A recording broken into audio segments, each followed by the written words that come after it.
let's go ahead and get started. Hello, my name is Taylor Jackson. I'm the CEO here at the Home Builders Association of Greater Austin.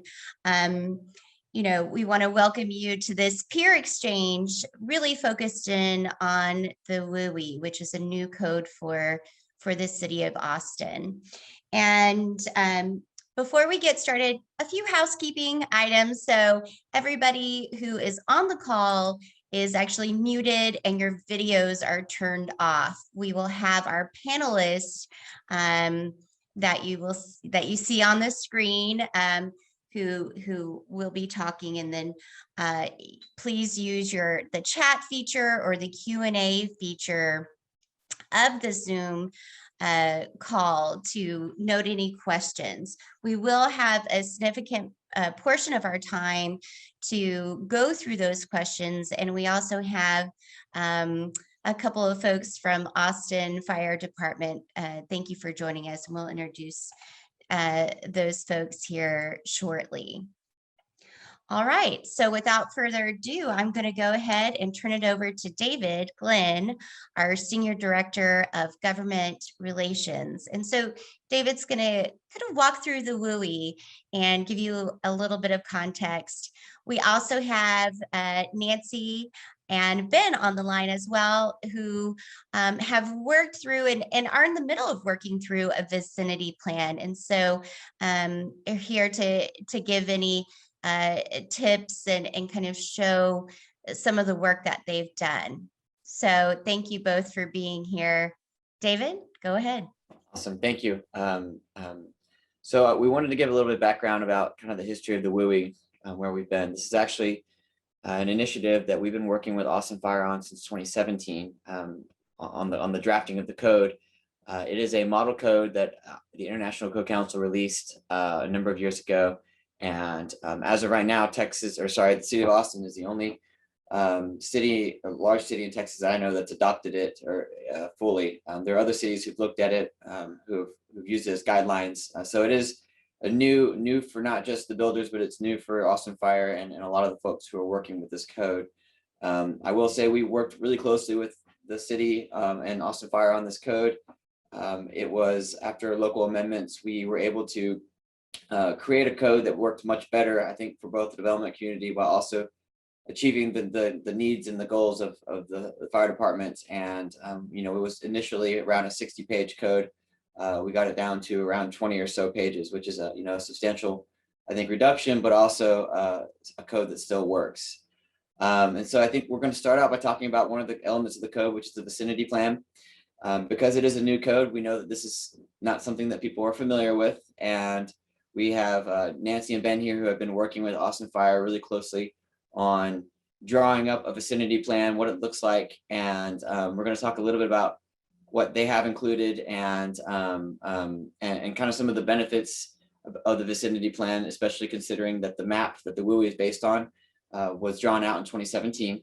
And since then, of course, there's been a lot of new development, and the vicinity plan is a way for you to take your project to Austin Fire and have your project, I guess, either adjusted or removed from the wildland urban areas entirely, depending on how built out the areas are around you. So it's definitely an important tool, definitely something that we need to make sure that everybody has a good understanding how to do and how it works. And so with that, I'll turn it over to Nancy. And Nancy, if you'd like, I'm happy to show the vicinity plan that you've completed. Yeah, go ahead if you don't mind sharing that, David. So you can go onto the City of Austin's website. They have a whole specific page for this wildland urban interface code. And on there's an interactive map, and you can pull up your project. So if you want to go to that first slide, David. This is a project of ours. It's called Viola. It's actually development's complete, but this map, as David mentioned, being over 3 years old, shows that it's raw land. So that's what the city was going off of. So in this situation, it's pretty simple to put together a vicinity plan because we already had approved construction plans. And so if you want to go to the second page, I just went in and pulled all the site plan, or pulled all the entitlement approvals for the adjacent properties, because to the south of us, there's a multifamily project that's under construction. So I pulled up their code. And then to the east of us, there's a gas station going into place, but those tracts being less than 40 acres took those out of wildland. And so to the southwest, you have some parkland that's owned by the city of Austin. And then in our southwest portion of our project, there's a pond, which is developed. So that the 150 kind of, in this case, didn't affect any of our lots. So the rest of the project was in the 1.5 mile radius is what I was showing on this piece. Whereas if you look at the interactive plan, it's saying it's all within the 150 feet. And then I submitted this. Once this was done, I submitted it to Marvin, and Marvin is the one, I believe, who is reviewing the vicinity plans. And then there's another person from fire who will set up a site visit, would be the next step. And so I think one of the, the code has pretty strict and intense definitions of what a vicinity plan is, but I think once y'all are able to kind of sit down with Austin Fire and figure it out what exactly it is they're looking for, it became a simpler process. And Austin Fire has promised that they'll make themselves available to have those one-on-one conversations, project-specific conversations specifically for multi-phase projects where you might have some areas that are built out. And I think one thing that's important to consider, you'd already mentioned it, but these development completed areas is what's really pulled these areas out of what was initially considered the 150 from the wildland. Right.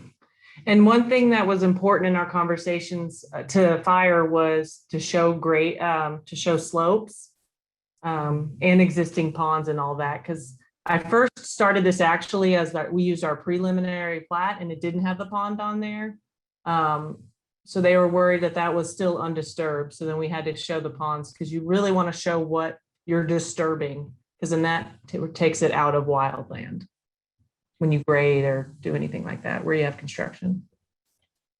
And so, Nancy, like you said, this was a little bit different because you had the built out plans already, but Ben, you're working on a project right now that is not that far along. So why don't you tell us about some of the challenges that you're seeing as you're working through your project? Sure. So just using Nancy's map that's up on the screen now, the development we're working on has a combination of being a multi-phase development, and the surrounding properties are also in various stages of development as well. So there's a piece to the north of our property that's fully under development, which took it out of the 150 zone. Then there's properties to the east and south of us that are, one is still, there's no case numbers on it. There's no schedule for development. And then on the south side, there is existing development planned, but no construction or anything has started on the south side. And so we had to go through and look at, on the south side of the property, which happens to abut one of our future phases, is the dealing with our phase 1 doesn't touch that property line. It's our future phase 3. And so with that, there's portions of our project that are still subject to being within the 150 foot within our project. As we develop out, we would have to go through and revise our map to then show, as our development gets closer to that edge, that we're starting to pull it out. And then with that, the property on the south that is undeveloped, that once it starts development, we would then be able to revise our map further to pull another section of our property out. So depending on the level of development of, like Nancy's project is developed, whereas ours is only phase 1 is under construction and cleared. So there's portions that you have to look at as items are getting cleared adjacent to other projects that are getting started, and then also looking at what's surrounding you that may not either have a a future plan on it at the moment, or maybe staying native and natural moving forward. And one thing I forgot to mention is in discussions with fire, and they can chime in on that too later. We were told if they have a approved plat or site plan or construction plans, and then they would consider that, developed, considering it's about to start construction. So I just got an email from Sean over at KB, who sent me the vicinity plan that Ben was just talking about. So I'm gonna go ahead and pull that up. You'll be able to see it here on the screen. And while David's doing that, I did put the interactive map link in the chat feature. So you are able to click on that. There's also a PDF of the map that you can download once you go to the link. And so you'll see here, Ben was referencing the multi-phase developments. And after talking to fire, after realizing that certain parts of the multi-phases could potentially be up against wildland, it sounds like if you have a multi-phase development and you can present that to AFD, that it won't force you to have wildland urban interface construction along the edges, but rather eventually, since it'll all be built out, they just want you to focus on the edge of the entire project. Is that accurate, Ben? And David, you're still showing the Taylor Morrison. Oh, interesting. Okay, let me see if I can figure out how to do this. Hold on. I'm just over here drawing pictures for y'all. I can already guarantee Ben's is going to be prettier. That it? Is it up now? It is up now. Yes. Perfect. Yes, you're correct. And just keep in mind that the plan that we're showing is not something that we're working through with AFD. We've not gotten this approved yet, but we're working towards that.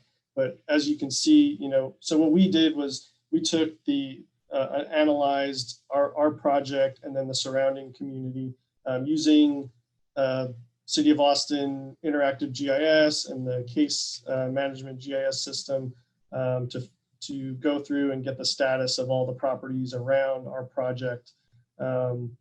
The project to the south is one that there is plans for, but no construction has started. And so therefore we fall into that 150-foot zone that at least our understanding right now is that we would fall under that 150-foot zone.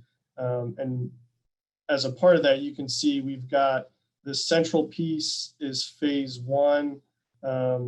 Phase 3 is this lower piece that would abut next to this, what is currently undeveloped natural open space.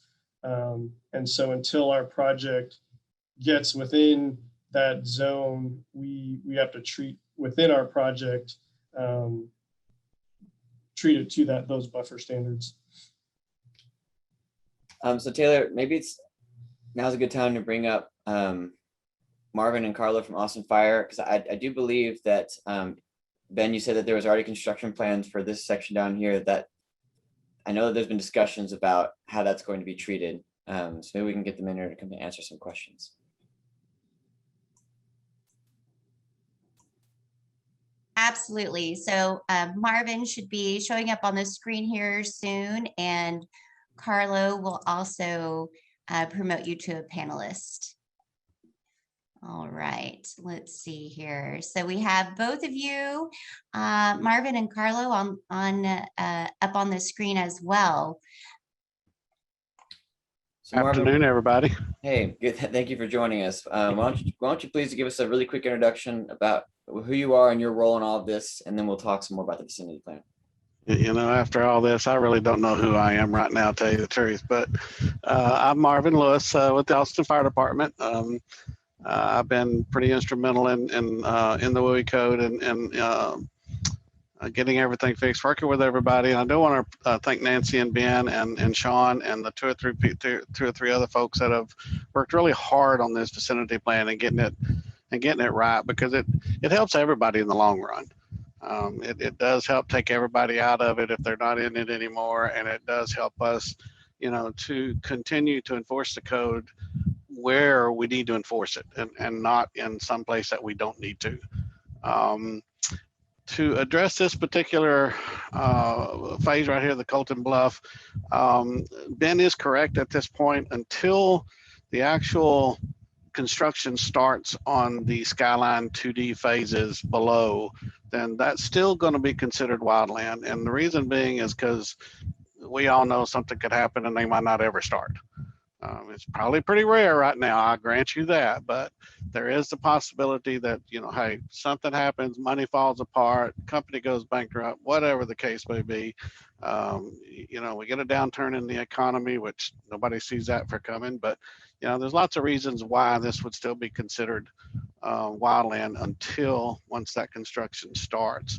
And like Ben did say, once that construction does start, then all you got to do is come back in with a revision real quick. We'll look at it again. The inspectors, Carlos and his team, will look at it, and they'll pull you out of that area pretty quick. You know, I think the 150-foot area, what you have to do to those houses anyway isn't a ton more than what you're already doing. So it may pull a few things away from you. You're still going to be in that 1.5 mile zone, so you're still going to have to do the timber protection and the Class A roof, that kind of stuff. But you will have a few things that would drop off. And Carlo, you're out there doing inspections. I know you've done some site visits. Why don't you tell us a little bit about your experience going out there and working on these sites with the developer?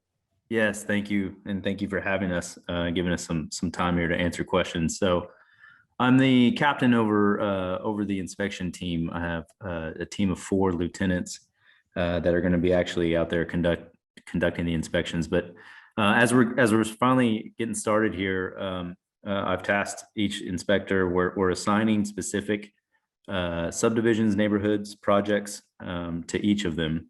And so one of the most important parts of this is that on the front end here, I've asked them to go out, introduce themselves, establish relationships with the developers, with the builders, and perhaps the most important part of that is I do expect them to be an advocate for you guys as we launch this stuff. So this is all uncharted territory for you guys, and it's certainly uncharted territory for us. So we definitely recognize that as a group, and we want to make sure that we're implementing this correctly, and so we're trying to be as patient as we can, and hopefully rely on those relationships that we're starting to build now. And I know that there's been some talks about projects that are currently underway. I'm not sure, Carlo or Marvin, who would be most appropriate to handle that question, but can one of y'all tell us about how projects that are currently underway, and there's different projects at different stages, but how those will be handled moving forward? Yeah, David, we actually finalized all of that yesterday, or maybe the day before yesterday, I forget now. Like I said, it's kind of a whirlwind, but I've got a document. Can I share a document, or can I send a document out on this, or? Yes. Go ahead. Why don't we, Marvin, if you can send it out to us, and then we can send it out to the members, because there are a few members who aren't on the call that probably also need information. So basically what we're going to do is any volume builder or any volume builder master application. Well, let me start with subdivision phase first. Any subdivision that's already been approved, if it were prior to January 1 and it's in a subdivision, then that subdivision will be pretty much exempt from the code if that subdivision was approved. Any subdivision approved after January 1, when volume builder master applications come in, then all we're going to do at this point is enforce the Class C. And I don't know how many, have y'all seen the classes of construction that we created yet? Let me see if I can pull that up. So basically it's Class A, start out at Class A, and Class A would basically be everything. It's the stuff that's going to be within 50 feet of the, there you go, thank you. Okay. It's the stuff that's going to be within 50 feet of the wildland, and pretty much those structures are going to have to comply with everything. Once you get past that 50 feet, you're going to go to Class B. It's going to be from 50 to, or 51 feet technically, to 150 feet. Then that would be considered Class B. and 2 or 3 of the things that are in Class A would drop off. Like for instance, the exterior doors and windows would no longer have to be rated doors and windows, that kind of stuff. You know, and a couple other things would drop off. And then once you go from more than 150 feet away from that wildland and up to 101.5 miles from 750 acres, then all basically you're going to have is what we consider ember protection, which is going to be your vent screens, your spark arresters, which you have to put on anyway, and the Class A roof coverings, and then your fences and gates and accessory structures and gutters and downspouts. And when I say gutters and downspouts, basically that's just if you're going to put gutters on the house, it's going to have to be non-combustible gutters. So they'll have to be metal of some kind, and they'll have to be covered with some kind of a leaf guard. So like the 1/8 inch mesh leaf guard, or your standard, if you want to go to the extra expense and putting the nice, you know, leaf guard gutters on, you can do that as well. Your fences and gates, basically anything that touches the house and 5 foot away would have to be built out of a non-combustible material, or some kind of a fire retardant treated lumber. There is fire retardant treated. I've done the research. You can order the fence pickets and stuff that have been factory fire retardant treated. So you might, would take a little planning ahead probably for that, but you can also use wrought iron, stone, whatever else that you wanted if it's going to touch that house. The reason we did this, guys, is a couple of things. Fences and gates and accessory structures and decks are one of the primary ignition sources for houses. So they ignite easy from embers, and then once those fences and decks and stuff are ignited, then they will obviously transfer that heat straight to the house.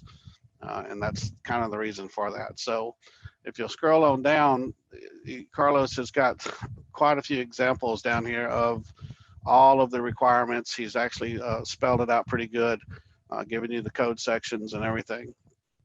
So these are basically our classes of construction that we're going to be looking at now. And like I said, any volume builder master application and any volume builder individual application that would be submitted, and we're going to go to June the 21st. So we're going to give you all the way to June the 21st of this year. And all you would have to do, instead of changing plans or anything, all we're going to ask for is a written explanation of how you're going to build each lot, or how you're going to build each house on the lot.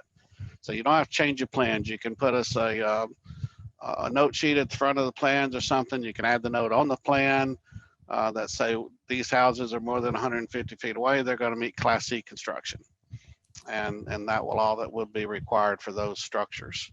And moving forward. Now, once we pass June the 21st, then we really are going to want to see typically, and I've got another document that I can send out for you, which is what I was wanting to send to see if I could share. But basically, at that point, all we need to see on the plan set is a section drawing for all 3 of the classes. So you can create one sheet of paper, put a Class A section, a Class B section, a Class C section on it, slip it into any of your plan sets, and then at the cover page or on your floor plan, just tell us which of those classes that you're going to build that structure to. Marvin, if you Try to want make it as easy as possible. if you want to shoot that over to me real quick, we can go ahead and get it pulled up over here if it's ready to go. Yeah, I can do that. That'd Sure. be great. And Yeah, it's a. while you're doing that, I want to go back real quickly to the fencing, because I know there's lots of questions about fences. The code initially called for 8 foot, and y'all brought it down to 5 to allow those side Actually call for 10 foot. Okay, right. Okay, 10 foot Yeah, down to 8, yeah. and then down to 5, so we can allow for that side yard fence. And so it's only the returns, the things that are actually within that 5 feet setback that would need to be a non-combustible material. Is that correct? Correct. That is correct. And Okay, so Marvin- so this is what we were just talking about right here. Here's the 2 dates. If you'll scroll on down, you'll see basically this is the complete WUI compliance document. So this is what you literally can copy and paste. If you're going to be Class A, copy and paste this onto a sheet of paper, stick it in your applications, and send it to us with your application. If you're going to be in Class C, copy and paste that onto a sheet, put it in your application and send that to us, and we'll go from there. Now, this is up until June the 21st. Past June the 21st, if you'll scroll on down, David, then all we're going to ask for, like I said, is provide a plan sheet that has the 3 sections on it with, you know, an arrow going to the roof that this is a Class A roof, you know, an arrow, something going to the eaves, soffits, and overhangs that say we're going to build these to Section 503.1, or however you want to label those. And you'll have a Class A section, Class B section view, and a Class C section view. And then somewhere on your plans, preferably either on the cover sheet or on the floor plan itself, just a note that says, we are going to build this house to Class A construction per detail. And then you can, like I said, you can use that same detail sheet on every floor plan y'all submit. So it won't require you to change every set of plans and, you know, that kind of stuff. It's just one page that could be slipped into everything. Is that fair enough? Any questions on that? We have one question that is relevant to this conversation, is what's the definition of a subdivision? And Vera, I might need to follow up, but definition of subdivision, is it at preliminary plans or final plat? Well, it'd be the final plat. So if your final plat was approved prior to January 1, then your grandfather, I mean, okay, that makes sense. Yeah, because, you know, and this is where we worked with David and Chad and everybody else earlier is, you know, the developers are basically setting their prices and stuff based on, you know, what was in effect as of that date. So, you know, that's kind of the agreement that we came to. And please, anybody, if I'm overstepping or if I'm saying it wrong, Ben or anybody, please jump in here and my Ben, that is, jump in here and let me know. But that was my understanding of it. Then anything after that, if it's already been approved, but now we start getting volume builder masters because of the phases or whatever, if that volume builder master application has already been looked at, or if a volume builder master comes in between now and June the 21st, all we're going to require is the WUI compliance sheet. And then anything that comes in after June the 21st, regardless of whether it's a volume builder master or a volume builder PR, then it would require a change of the plans to have a plan sheet put in, and then some note on the plan that say we're going to build to class whatever. So we just got a question. Final plat. So just to be clear, any final plat approved prior to January 1st with the volume builder program is not subject to the WUI. I believe it is subject to the WUI, but only the Class C level of the WUI. That is correct. That is correct. Yes. Which includes the fences and the roof coverings. Yeah, that's the reason we went back and redid the Class C, is because we were going to grandfather all of that in, and instead of making anybody with an approved plan already, you know, come back and have Class A or Class B, we just said, all right, we'll just do it all Class C. That's the least expensive thing to do for the majority of you. I think really all that's going to be is maybe some fence stuff and adding ember protection, the fence screens. Because I think most of you are already using hardy board for the siding, and you know, a lot of you already have Class A roofs. So I think most of this is already something you're already doing. So it's not going to change a lot, I hope. That's our hope. We have another comment, and it just says that should be at the final plat was submitted, not necessarily approved. And I'm guessing that's to accommodate changes during the submittal process. But you know, I know that we'd had that discussion, Marvin, about whether it should be submitted or approved.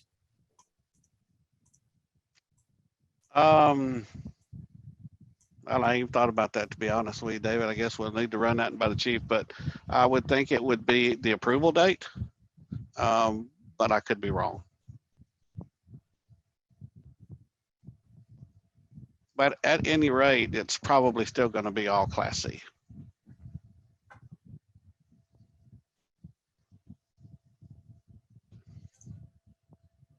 So I'm not getting So I'm just reading the Q&A over here. Mhm. Yep, and it looks like we have a few comments in the chat as Okay. well. And from Chad Durham, it doesn't have to be under the volume builder program. That is correct. It could be any, you know, an individual builder building in a subdivision would still be under these same restrictions as well. Yes. Yeah, Chad, my comment was specific to one of the Q&As that was specific to the volume builder program, but you are correct.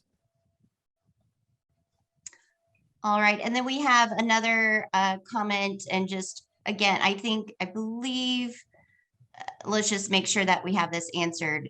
Volume builder is required for each phase. Are subsequent phases not on the ground grandfathered? Depends on when the subdivision was approved. Okay, Okay. If the subdivision was approved after January 1, then if a new volume builder comes in after June 21st, then it's going to have to meet any or all of the restrictions that are required for those lots or those structures on whatever lot it is. And we've got another comment. Sorry, rather in line with that though, even if you have a multi-phase project and it does, and it is required to adhere to the more restrictive building standards, if it is an additional phase, you can go ahead and indicate that to an AFD, and then that can potentially pull you out of what might be otherwise a class A or a class B level. Is that correct, Marvin? Correct. If you want to turn in a vicinity plan with your volume builder master for that phase that you're starting, and we can show that, and you can show that you're being pulled out of these areas by clearing the land and what's around you. You don't have 40 acres around you any longer after you clear your land. Absolutely. Then you would be brought out of whatever class that would be, and drop down into the next class or out of it completely, potentially, you know, depending on how you are. So yeah, the vicinity plan can really help, like I said, really help everybody a lot, regardless of whether we would obviously rather have it at the subdivision phase, but we obviously can't in this situation right now. Moving forward, we can. But then at each volume builder master, if we have that vicinity plan, then we can help you guys, you know, determine which houses need to be at which class and pull, you know, some of them out or leave some of them in, however it works out. So for further clarification on the vicinity plan, my example, Loyola, that plat was recorded in last year, so before January 1. So I would just come in and say it's class C, correct? Correct. Okay. Yours is the way you've got it laid out. It's going to be all class C anyway, but yeah.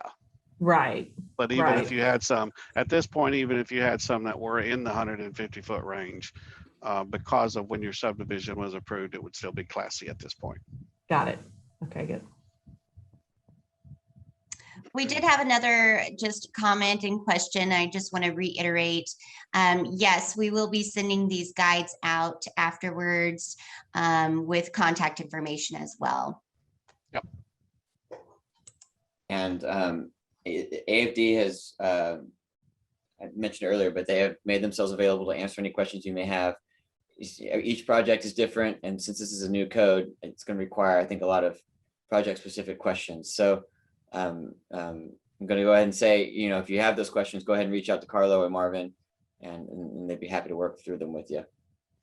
Yeah, and keep in mind, guys, there are multiple reviewers as well. It won't be just me that's reviewing these. We've got 4 or 5 reviewers that are reviewing them. Since they are familiar with your project, they would be the first point of contact for y'all, whoever it be, whether it be Trey or Anthony or Elliot or Josue or Alonzo, whichever one of them is working with you. They would be your first point of contact. Not trying to slough anybody off. I'm just saying they're the ones that are familiar with your project. Start with them first. And if we need to bring it on up, then we will, and we'll work together and make sure we get this thing right. And so hopefully in the next 3 or 4 or 5 months, you know, this thing will, hopefully sooner than that, but hopefully it'll start running really smoothly. Everybody will start getting used to it. And we can just slip this thing on in and get it moving on down the road for everybody. We are here to help. Another question, how is Austin Fire dealing with large master plan communities that will be forever changing? are we required to prepare a vicinity plan for each project as it comes in? It would behoove you to. I mean, it would help you if you had a vicinity plan for each project, because it really allows us to look at that as a case by case basis to see where you're moving that wildland to. You know, how far you're going to be away from that wildland and what kind of construction that you would have to build to. I think, in my opinion, I'm pretty sure that about 95% of them we can get out of the 50-foot range by just, you know, moving a structure forward a little bit on the lot or whatever. You know, we can work with you close. The ones we can't. But, you know, I think the vicinity plan would be a very, very valuable document to help us determine what you're, from now going forward, regardless of your phase of construction, that it would be a good tool for everybody to use and see where you're going to be sitting. Another question. Sorry, go ahead. No, I would just say, and as Nancy alluded to earlier, I think she just took a document out of, I'm assuming, the subdivision reference and subdivision plat or something, and just based everything off of that, and that is perfectly fine. So if you can do that, and we can you look at this stuff, that means you don't have to go out and hire any kind of an engineer to do this or whatever. You can do it yourselves, and as long as it meets the requirements, then I think we'll be good with that. So another question from the audience: for the grandfathered plats approved prior to January 1, he understands that they're subject to Class C, but does this still trigger additional materials to be submitted with each house permit? Only up until June 21st. Only the detail. So if you'll scroll up on this document, you don't have to change your plans, but you will just have to copy and paste these Class C requirements right here. And you can either put them in as a detail sheet, or you could just copy them and paste them, you know, on your plans if you want to. But if you want to just add a detail sheet, add an extra page or whatever, that really keep you from having to technically change the plans. You can just copy and paste this Class C requirements, put them in with your application, and we'll look at it and move it on down the road. Great. All right. I don't see any other questions in the Q&A or in the chat. David, I know that you've talked to quite a few of our members about the WUI. Have we covered a lot of the frequently asked questions that you get? Yeah, we have. I think the two most important things were, what is a vicinity plan and how does it work? What does it do? And the other one is the grandfathering. I think a lot of the concern that we've heard has been from projects that are already under the ground, already on the ground or underway. And it sounds like we've come to a pretty good spot with Austin Fire to make sure that those homes that are already accounted for are not required to change dramatically, while also capturing new projects. I think the June timeline works well from a lot of the builders I've spoken to about it. Great. I think that gives everybody more than ample time to, you know, get prepared and to make changes to plans. We tried our best to figure out a way with just the one plan set with the 3 details on it to, you know, minimize the changing of the plans as much as possible. The reason we want them on the plan is that everybody knows that these are record documents. So we really need these requirements on the plans as soon as possible, because they are a record document. And if anybody was to subpoena those documents on down the road, or don't have to subpoena them, that's just open records request, you know, then we want to make sure that the details of how that house was built are actually on the plans, and not have to, hopefully, you know, a second page gets lost or whatever in the translation, if that makes sense to everybody.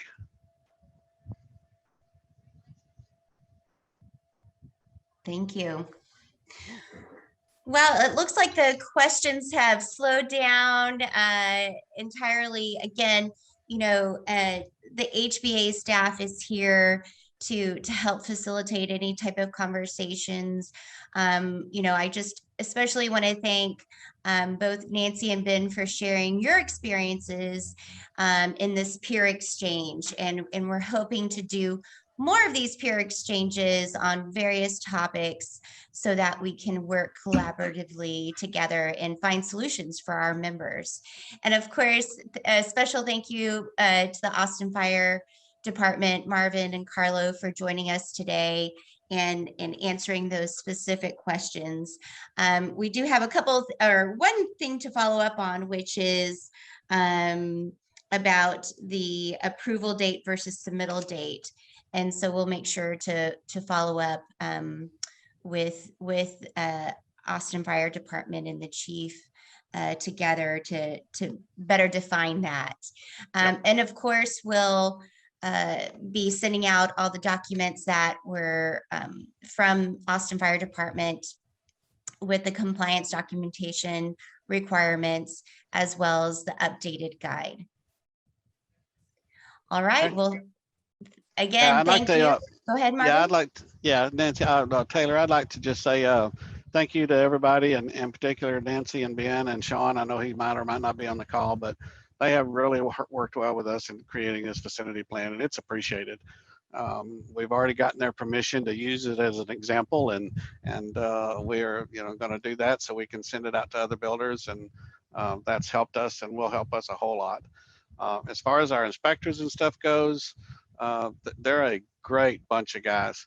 You should not be afraid to talk with them and ask them for help, because I can promise you they will do what they can to help, and we will too, for that matter. Well, thank you, very much appreciated. Well, thank you for all of our attendees who joined us today. Again, this session was recorded. We will be able to send this out along with the materials that were presented today. So thank you, and please reach out if you have any additional questions. And it looks like, yes, Carlo put his email address down there. We'll also make sure to include their contact information in the follow-up email. Yeah, and Taylor, if you don't mind, just real quick, please, any questions you might have, think of me and my team as your resources. Just shoot me an email quickly, and myself or one of my teammates will reach back out to you and open up that connection. So we're looking forward to hearing from everybody. Yeah, and that's a good point too. And because this is new, and I'm glad that Carlos said something, but because this is new, we created a standard comment that we're going to put on all of these WUI reviews about the inspections, because I know this is new, and I just hope you guys do what you can to remember to call in those inspections.